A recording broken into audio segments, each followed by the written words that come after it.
नमस्कार विद्यार्थी मित्रांनो, ग्लोबल ऑनलाईन मराठीमध्ये आपल्या सर्वांचं स्वागत आहे. आजचा हा व्हिडिओ कुठल्याही लेक्चरशी किंवा कुठल्याही माहितीशी रिलेटेड नाही आहे, पण हा एक खास व्हिडिओ आहे कारण आपण आज घेणार आहोत इंटरव्ह्यू त्या स्टुडंट्सचा जे स्टुडंट्स ग्लोबल ऑनलाईनचे विद्यार्थी होते पेपर 2 इकॉनॉमिक्ससाठी आणि चांगला स्कोर करून या विषयात ते उत्तीर्ण झालेले आहेत या एक्झाममध्ये. जो रिझल्ट आपल्याला 30 ऑगस्टला मिळाला होता. या रिझल्टमध्ये त्यांनी ऑलमोस्ट 170 प्लस मार्क्स मिळवलेले आहेत आणि यश मिळवलेलं आहे. सो सगळ्यात पहिले त्यांचं आपण खूप खूप अभिनंदन करूया आणि त्यांच्या यशाची वाटचाल कशी होती, प्रवास कसा होता याच्याबद्दल डिटेल जाणून घेऊया त्यांच्याकडून. सो हा व्हिडिओ नक्कीच जे स्टुडंट्स नवीन ॲपियर होत आहेत या एक्झामसाठी त्यांच्यासाठी नक्कीच युजफुल ठरणार आहे. सो पूर्ण इंटरव्ह्यू बघा. ओके, स्टार्ट करूया आपण इंटरव्ह्यू. हो. शाखा मी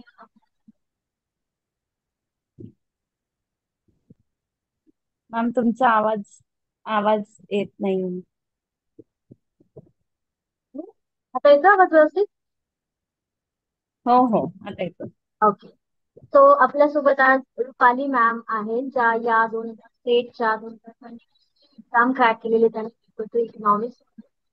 तो आपण त्यांच्या प्रवासाबद्दल किंवा त्यांनी या एक्झाम मध्ये काय एफर्ट्स घेतलेले आहेत एक्झामला क्रॅक करण्यासाठी ते जाणून घेऊ.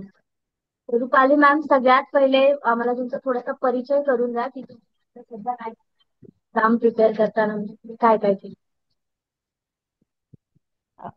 माझं नाव रुपाली मिलिंद पाटील आहे आणि मी मुंबईवरून आहे. आता मी सध्या डिग्री कॉलेजला ऑलरेडी आहे आणि पीजीला पण व्हिजिटिंग फॅकल्टी म्हणून कार्यरत आहे.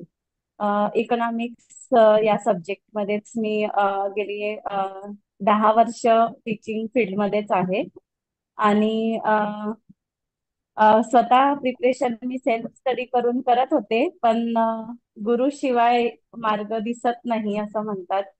आणि मग मी ग्लोबल ऑनलाईन ही जी टीम आहे ती जॉईन केली आणि त्यातून रिझल्ट तर सर्वांच्या समोर आहेच.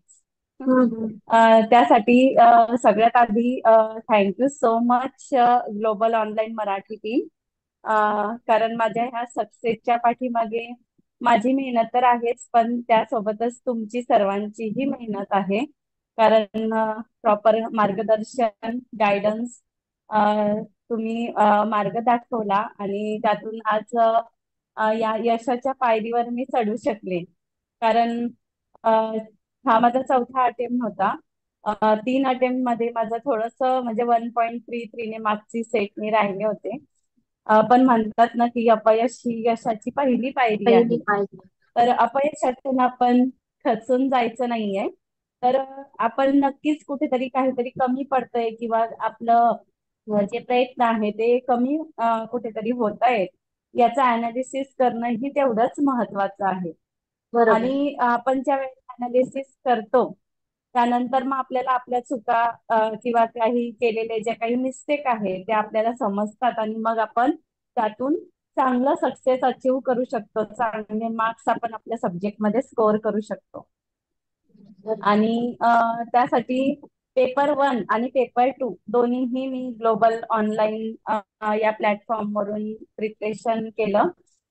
यामध्ये पेपर 1 साठी डेली जे लेक्चर्स आहे लाईव्ह रेकॉर्डेड, ते लेक्चर्स संपूर्ण अटेंड केले.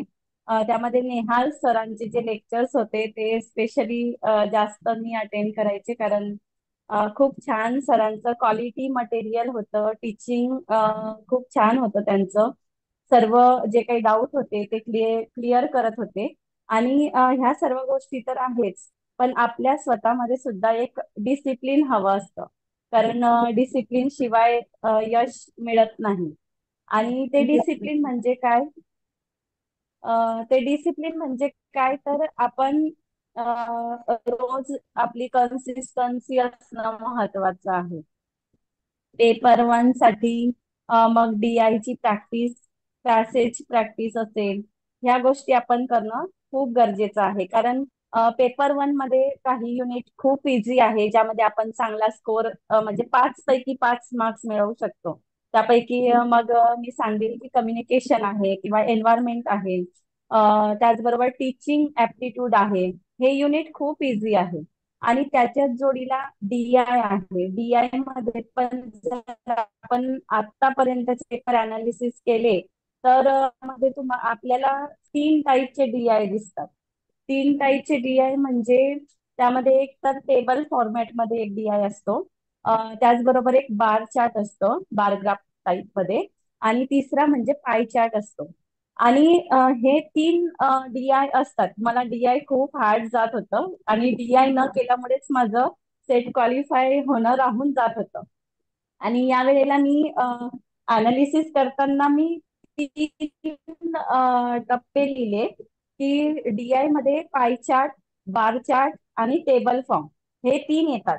आणि यामध्ये स्पेशली कशा टाईपचे क्वेश्चन येतात त्याचा अनालिसिस केलं.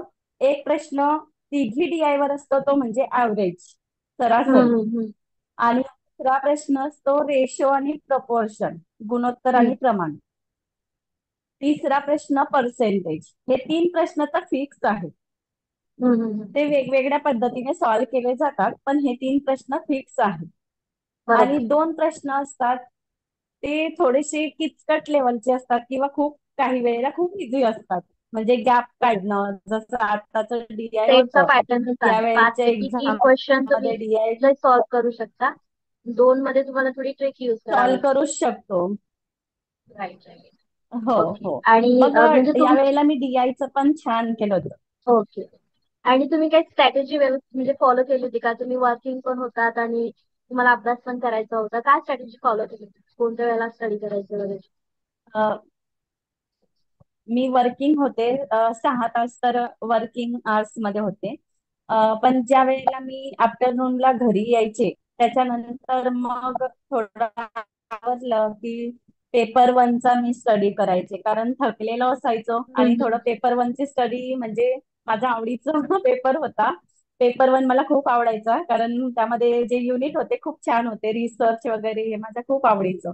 हायर एज्युकेशन हे टॉपिक मी छान केले होते. म्हणजे अगदी झोपेत कोणी विचारलं तरी पण सांगू शकेल असं ते सगळे करार वगैरे अग्रीमेंट सगळे छान केले होते. आणि माझ्या शॉर्ट नोट्स पण मी तयार केल्या होत्या, की पॉइंट्स काढले होते. हम्म.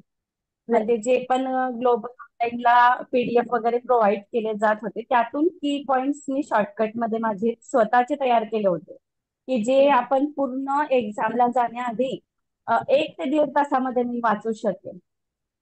अशा फॉर्म मध्ये ते रेडी केले होते मी सर्व.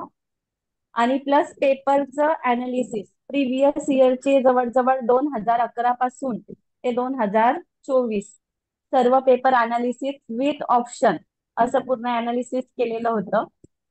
त्यामुळे पेपर 1 छान स्कोर करता आला मला. आणि एकंदरीतच मेहनत घेतलेली दिसते तुम्ही इकडे. स्वतः सुद्धा प्रिपरेशन म्हणजे तेवढेच एफर्ट्स तुम्ही लावलेले आहेत. ओके. आणि हो, हे कारण ग्लोबल पेपर ऑनलाईन. वन हा. पेपर वन आपला गेम चेंजर आहे. पेपर 1च आपलं खरं तर म्हणजे आपल्याला सक्सेस पर्यंत नेऊन पोहोचवतो. जर आपण टार्गेट ठेवलं 70-80 पर्यंतच, तर आपला हम्म. पेपर 2 किती इझी असू दे किंवा हार्ड, आपण क्वालिफाय होतच होतो. त्यासाठी पेपर 1 वर सगळ्यात जास्त फोकस करणं गरजेचं आहे. आणि त्यातल्या त्यात डीआय आपल्याला सॉल्व्ह करणं गरजेचं आहे. डीआय आणि पॅसेजचे प्रश्न आपले चुकायलाच नको.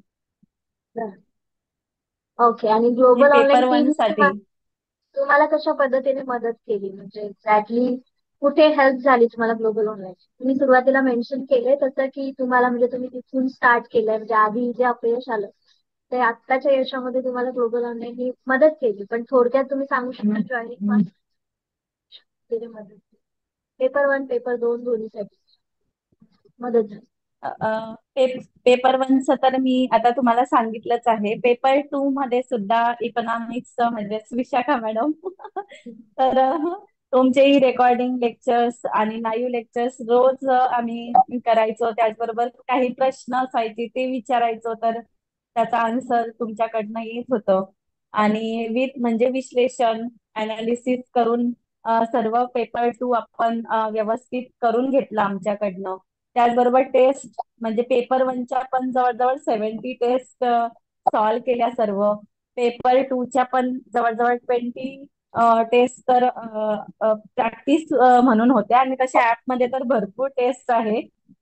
त्यातून खूप प्रॅक्टिस होऊन जाते आपली.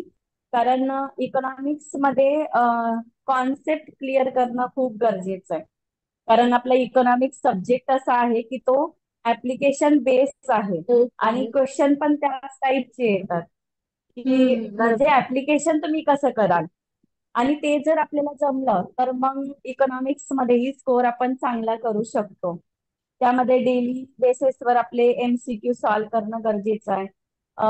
रोज 10 प्रश्न सॉल्व्ह करता आले पाहिजे. परीक्षा येण्याच्या आधी ज्या वेळेला आपण 2-3 महिन्या आधी प्रिपरेशन करतो तेव्हापासून रोजचे 10 प्रश्न जरी आपण सॉल्व्ह केले तरी परीक्षा येईपर्यंत आपले जवळजवळ 1000च्या वर प्रश्न सॉल्व्ह होतात. खूप छान स्ट्रॅटेजी आणि आहे. त्यामध्ये yes. Previous year question paper सुद्धा आपण सॉल्व्ह केले पाहिजे. त्यातूनही आपल्याला भरपूर आयडिया मिळते. कारण तसं पाहायला गेलं तर खरंच परीक्षा खूप इझी लेवलची असते. फक्त आपली स्ट्रॅटेजी, आपलं प्लॅनिंग, कन्सिस्टन्सी खूप महत्वाची आहे आणि मार्गदर्शन जे की ग्लोबल ग्लोबल ऑनलाईन टीमच्या माध्यमातून मिळालं आणि त्यामुळे सक्सेस पर्यंत पोहोचू शकलो तुमचं सर्वजण सक्सेस, आम्ही. तुमचं सक्सेस म्हणजे आमचं सक्सेस. ठीक आहे, आपण येस, म्हणजे आमच्या थँक्यू. विद्यार्थ्यांना, जे भावी विद्यार्थी आहेत त्यांना काही संदेश देऊ इच्छिता का तुम्ही? कशा पद्धतीने तुम्ही प्लॅनिंग केलं पाहिजे येणाऱ्या एक्झामसाठी? विद्यार्थ्यांना आता जे नवीन विद्यार्थी आहे जे पुढची 2026ची एमसेट एक्झाम देणार आहे त्यांच्यासाठी एकच मेसेज आहे की तुम्ही रोज प्रॅक्टिस करा, एमसीक्यू सॉल्व करायची प्रॅक्टिस करा. ज्या कॉन्सेप्ट तुम्हाला अजूनही क्लिअर नसतील त्या कॉन्सेप्ट क्लिअर करा. आणि जास्तीत जास्त भर मायक्रो इकॉनॉमिक्स, मॅक्रो इकॉनॉमिक्स आणि international economics, growth and development या सब्जेक्टवर फोकस केला पाहिजे. जेणेकरून आपण जास्तीत जास्त आपलं जे सक्सेस आहे ते फिक्स होऊन जातं की आपल्याला मिळणारच आहे असं. आणि आपण म्हणतो की प्रॅक्टिस मेक मॅन परफेक्ट. तर आपण रोजची प्रॅक्टिस करणं गरजेचं आहे. इकॉनॉमिक्स साठी तरी ते गरजेचं आहे कारण आपला सब्जेक्टच प्रॅक्टिस बेस आहे. आणि त्यामुळे आपण रोज ती केली पाहिजे. त्यामध्ये चालेल इकॉनॉमिक्स मॅडम. मध्ये सुद्धा इकॉनॉमिक्स मध्ये आपले जे वक्र आहे त्याचं स्लोप डाऊनवर्ड, अपवर्ड स्लोपिंग किंवा काही वक्र आहे जे इंटरसेक्शन आहे त्यांचं किंवा समतोल बिंदू आहे. हे सगळा व्यवस्थित विद्यार्थ्यांनी लक्षात घ्यायला पाहिजे. फॉर्म्युला, इक्वेशन ह्या गोष्टी खूप महत्वाच्या आहे इकॉनॉमिक्स सब्जेक्ट मध्ये. यामुळे आपले मार्क्स खूप म्हणजे वाढू शकतात. यश पक्क होतं जर आपण एवढं सगळं प्रिपरेशन. हो, नक्कीच. ओके, चालेल रुपाली मॅम, खूप छान वाटलं तुमच्याशी बोलून. परत एकदा खूप खूप अभिनंदन आणि तुमच्या पुढच्या भावी आयुष्यासाठी, वाटचालीसाठी खूप बेस्ट ऑफ ग्लोबल ऑनलाईन करू. Thank you so much ma'am, thank you. आता माझं पीएचडी चालू आहे आणि पीएचडी ची ग्रेट. एंट्रन्स एक्झाम पण मी ग्लोबल ऑनलाईन मुळेच मी पास होते 2021 मध्ये. आणि माझं रजिस्ट्रेशन झालेलं आहे मुंबई युनिव्हर्सिटीच्या अंतर्गत. आणि आता वाव. सर्वे चालू आहे पीएचडीचा चालेल शेवटच्या चालेल, ही टप्प्यात आता एक काम आणखीन एक, चालू आहे. हे तर आणखीन एक मग आमच्यासाठी आनंदाची बातमी आहे. हो, नक्कीच मॅम. माझ्या यशामध्ये आणि म्हणजे फ्युचरमध्ये म्हणजे जे सक्सेस मिळालंय त्यामध्ये ग्लोबल ऑनलाईनचा खूप मोठा वाटा आहे.